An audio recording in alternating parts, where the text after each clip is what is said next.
धुळे जिल्हा परिषदेची स्थायी सभा खेडीमेडीच्या वातावरणात संपन्न। याबाबत वृत्त असे की आज दिनांक 22 डिसेंबर 2023 रोजी दुपारी 2 वाजता कैलासवासी यशवंतराव चव्हाण सभागृहात आज स्थायी सभा घेण्यात आली। यावेळेस आभारी अध्यक्ष देवेंद्र दादा पाटील, सचिव तथा उपमुख्य कार्यकारी अधिकारी BS आकलाडे, CO गुप्ता, सभापती महावीर सिंह रावल, सभापती कैलास पावरा, सभापती संजीवनीताई सिसोदे, सभापती हर्षवर्धन दैते आदी पदाधिकाऱ्यांच्या उपस्थितीत सदर बैठक घेण्यात आली। तर यावेळी जिल्हा परिषद सदस्य पोपटराव अण्णा सोनवणे, कुसुमताई कामराज निकम, सौ ज्योतिताई बोरसे, सौ सोनालीताई कदम आदी जिल्हा परिषद सदस्यांच्या उपस्थितीत सदर ही बैठक घेण्यात आली। या बैठकीत एकूण 8 विषयांवर चर्चा करण्यात आली। तर अतिशय खेळीमेळीच्या वातावरणात सदर ही बैठक संपन्न झाली।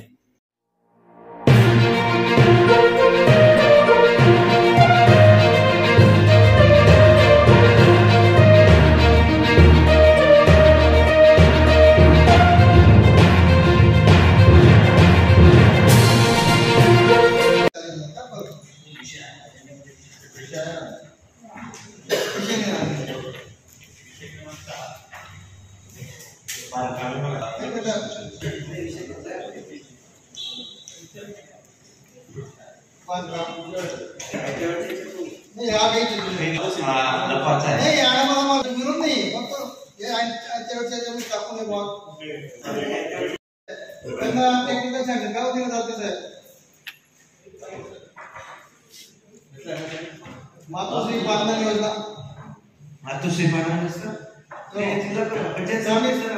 TS ला तर माझ्या लेवलला 25 लाखाच्या वर देतोय। TS ची म्हणजे काही पेंडिंग नाही फायनलच त्याचं आपल्याला 25 लाख पडतंय नाही गोविंदाला 25 पर्यंत आहे। 25 लाखाच्या वर माझ्याकडे 25 लाखाच्या वरच राहिले 24 लाख पर किलोमीटर पत्र आलेलं आहे। तुमचं पत्र आहे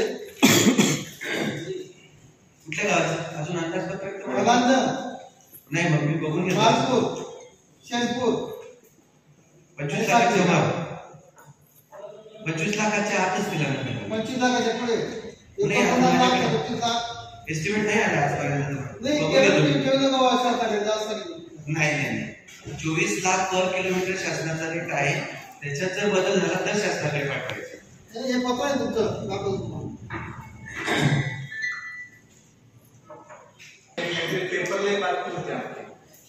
गाडी फळाचं साखरी पंडित संपर्कल्याच्या घरापासून हे आहे शेनपूर, दुसरं कोकल्याचं आणि तिसरं मळंगण आणि महापूर 4 गावात तुमचं सहीचं पत्र आहे शासनाला पाठवायचं।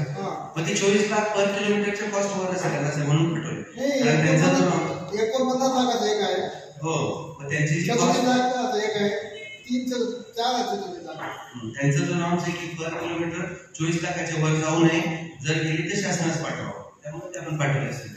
ते नंतर एस्टिमेट ते म्हटले मला की आम्ही 24 लाख पर किलोमीटर बसून आणतो आणि तुमच्याकडे करून देतो। माझं काय करून टाका हो आले एस्टिमेट 7-7 आठवडे एका ठिकाणी आहे आणि काय काम करायचं चालतं आपण तो परिचयाचे होऊन जातात लोक म्हणून याचं कोटेशन करून दिलं बदल्या केल्या पाहिजे त्याचा एकच इंजिनियर 7-7 आठवडे त्याच्या ठिकाणी त्याचा तालुक्यात आहे। ग्रामीण गृह निर्माण आम्ही आता बदलून टाकलं पाहिजे।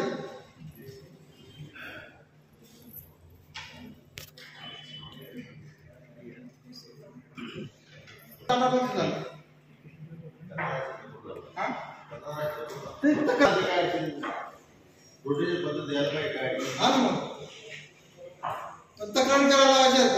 बरोबर आहे त्यांची ओळख होऊन जाते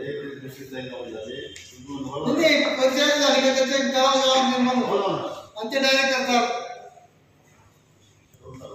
शासकीय 3 वर्षाच्या पुढे राहू देतात आपण आपल्याला लगेच बदलतो त्यांचा का होतो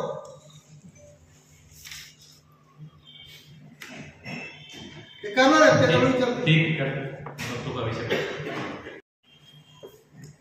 तर आपण सदोष मनुष्यबळाचा आपण दाखल केलाच पाहिजे।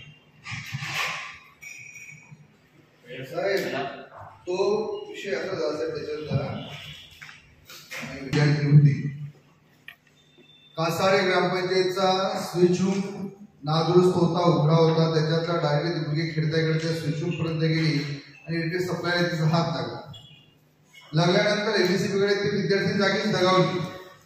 एमएससीबी कडनं कॉम्पेन्सेशनचा प्रयत्न केला. एमएससीबीने अहवाल दिला. कलम 164 प्रमाणे 161 प्रमाणे एमएससीबीने त्याची चौकशी केली आणि एमएससीबीने अहवाल दिला की याच्यात एमएससीबीचा अजिबात दोष नाही. एमएससीबीने वारंवार सांगितलं, ग्रामपंचायतीला सूचना दिल्या की स्विच दुरुस्त करावा. मात्र ग्रामपंचायतीच्या तत्कालीन ग्रामसेवक ग्रामविकास अधिकारी होते अनिल तोरोणे, त्यांनी त्याकडे दुर्लक्ष केलं आणि त्यानंतर मग संबंधित परिवाराने ग्रामपंचायतीकडे कॉम्पेन्सेशनसाठी मागणी केली की तुम्ही केलेल्या ह्या बेजबाबदारपणामुळे आमची मुलगी दगावली आणि त्यांनी मग माल देतो, उद्या देतो, परवा देतो असं करत त्यांनी त्याचं कॉम्पेन्सेशन दिलं नाही, काही दिलं नाही आणि सगळ्या जबाबदारीपासून झटकलं. वारंवार ते दुरुस्त करण्यासंदर्भातल्या सूचना लोकांकडून असताना देखील, ग्रामपंचायत असताना देखील त्यांनी दुर्लक्ष केलेले आहे आणि कॉम्पेन्सेशन देखील देण्यासाठी काही मदत केली नाही किंवा दिलं नाही. कॉम्पेन्सेशन मिळालं एज्युकेशन डिपार्टमेंटने दिलं. तुझा स्टुडंट इन्शुरन्स असेल त्याच्या माध्यमातून कदाचित मिळालं जातील. म्हणून माझी विनंती असेल सभागृहाला की अशा बेजबाबदार अधिकाऱ्यांनी सदोष मनुष्यवधाचा गुन्हा दाखल झालाच पाहिजे. ग्राम विकास अधिकाऱ्यांना जबाबदारी एमएससीबीच्या 161च्या कलमानुसार त्यांनी चौकशी अहवाल केलेला आहे, अहवाल देऊन टाकलेला आहे. याच्यात आमचा काही संबंध नाही. एमएससीबीचा अहवाल आणि तिथले जे काही वस्तुस्थिती आहेत ते बघून त्यानंतर आम्ही निर्णय घ्यावा लागेल.